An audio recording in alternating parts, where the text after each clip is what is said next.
Welcome to Consumer Law, What is it good for? The series where we look at, consider and try to answer common questions put to us at Stormcatcher Law from clients and through our legal advice helpline.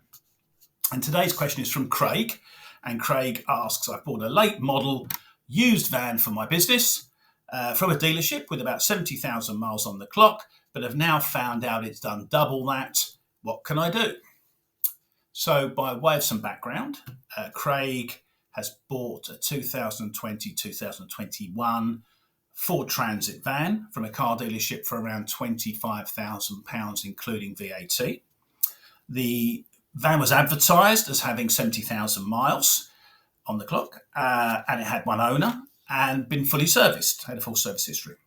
But soon after buying the van, it required quite some extensive repairs. It required a replacement turbo, a replacement exhaust manifold, a replacement diesel particulate, and a timing belt, to name but a few. And even after having all of that work carried out, the engine was still not running as it was supposed to. So the repairing mechanic carried out some more checks. They stripped down the engine, revealing significant piston damage, all of which is inconsistent with a vehicle that's only been driven 70,000 miles and has been properly maintained in accordance with the manufacturer's service schedule. So the mechanic and Craig contacted Ford and asked them if they had any information about repairs or servicing that's been carried out to this van. And Ford came back and said, yes, we've got a data log for about a year, 18 months before Craig had bought it. And the mileage on that data log was recorded at about 135,000 miles. So it was pretty obvious at that stage that the mileage had been altered and the service history is fake. So a little bit more explanation. Unfortunately, it's now fairly commonplace and pretty straightforward for vehicles in general to have their mileage altered, or to be clocked, as we used to call it, using a digital mileage correction firm. And a firm will come round, plug their computer on, and by the way of technological magic, will change and alter the display, the odometer, to whatever you want, to be perfectly honest. With a vehicle like this, only one owner from new, so there's no previous track record. If that mileage correction or that clocking is done before the vehicle's due its annual service, then of course what happens is you end up with a documentary record that appears to support the mileage of the van being genuine. Similarly, I think this van had an MOT. It was due its first MOT, in actual fact, I think, before Craig bought it. And again, that shows 70,000 miles. Everything points to this van being genuine. Now, there are other ways of altering the mileage using something that's called a CAN, that's C-A-N, CAN as in tin can, filter, or CAN blocker. And this is an electronic device which is fitted usually behind the instrument cluster in the vehicle. And that essentially recalibrates the way the mileage is recorded. So, for example, it may record 1 mile on the odometer for every 2 miles, 3 miles, 4 miles being driven by the van. But that's something that we'll talk about in a separate one. It's quite a separate process, and it's not quite as easy to get to the bottom of it in terms of the law compared to this one. So, moving on, let's look at the starting point. Now, the starting point in this particular case is important because this is a contract with a limited company, Craig's company, it's a limited company, and a car dealership. So this is not a contract to which the Consumer Rights Act 2015 applies. If anything, it's going to be the Sale of Goods Act 1979. But what we need to first do is look at whether there's any terms and conditions attached to this transaction, whether it's on the back of the invoice or on the dealership's website, or there's separate terms and conditions, and whether or not those terms and conditions include any limitation or exclusion clauses. I'm not going to go into too much detail about that in this video. We're going to do a separate one about commercial contracts and exclusion and limitation of liability clauses. But they kind of do what they say on the tin. But in this particular case, there aren't any. So from Craig's point of view, he effectively is unrestricted in his legal rights. So the first point we're going to look at, probably fairly straightforward, is that this is a case of misrepresentation. And misrepresentation is a false statement of fact by the car dealership, which Craig relied upon to his detriment in entering the contract to buy the van. Importantly, despite that definition, misrepresentation does not only arise from words spoken or written, it can also arise from other means, for example, by conduct and through concealment, which is not the case in this particular one, and we'll discuss that in future episodes.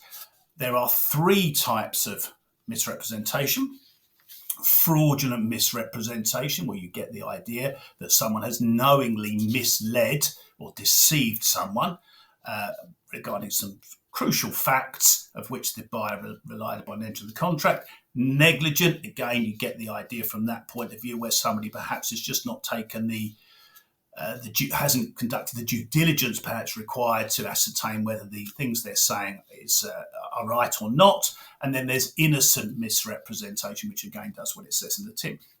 In this particular case, we've got two categories. We've got the first one, which is about the mileage. And the dealership, of course, represented this mileage to be genuine. They warranted the miles. And we now know that, of course, that's false. We don't know exactly how many miles it's done, but as Craig rightly pointed out, it's likely to have done double that the odometer suggests. The second one, of course, is that the service history is also a false representation of the mileage, because each of those service stamps and those service receipts has the odometer reading on, all of which tallies up to this vehicle having 70,000 miles. But also it's false in that the services that were carried out, although they were annual, were not the services that we would have expected in relation to the mileage. And it's highly likely that, given the service intervals in this van, that this would have required double the amount of services than the vehicles had. Hence why the vehicle has proven not to be reliable as far as that's concerned. Now, it seems from the facts that the car dealership did not know that this van had been clocked, and it did not know that the service history was not genuine. So there's no basis that we can conclude that this is a fraudulent misrepresentation. And as a result, we're looking at this as a negligent or an innocent misrepresentation. Now, importantly, which has been raised in this case, it is no defence by the dealership to a claim in misrepresentation that Craig could have found out the truth about the margin service history before he bought the vehicle by carrying out his own checks. The only defence is that he did, if he had, which he didn't, find out that the vehicle had done 140,000 miles and the service history was not correct, and then proceeded to buy it. Naturally, you can't go back in time after that fact and then claim that you've been misled. It's also no defence that the dealership did not know that the service history was false and the odometer had been adjusted, because that's the whole point of innocent misrepresentation. As a result of this, on the face of it, the dealership is going to be liable for misrepresentation. And the misrepresentation has two remedies: either a refund, for want of a better term, or damages or compensation in lieu of that refund. Now, as Colin has paid for those vehicle repairs, he had to, because he was having the repairs stage by stage. It wasn't until right at the end of this situation that they started to realise something else was wrong. So he's looking to be compensated for the repairs he's had carried out to this vehicle, and for the fact that it's nowhere near worth the amount he paid for it.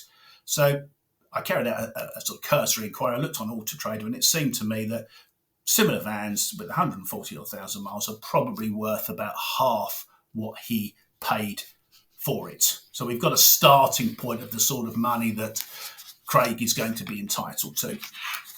Secondly, often when we're thinking about misrepresentation, we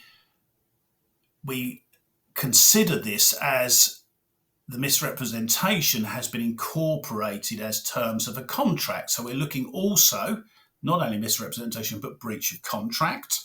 And it was, in this case, the term of the contract that the vehicle had done 70,000 miles and it had been properly serviced. Both of those are wrong. And again, we're looking at potential remedies for breach of contract, which in this case would amount to an action for the difference in value, which again arrives at the same point. It's just a slightly different route to getting there.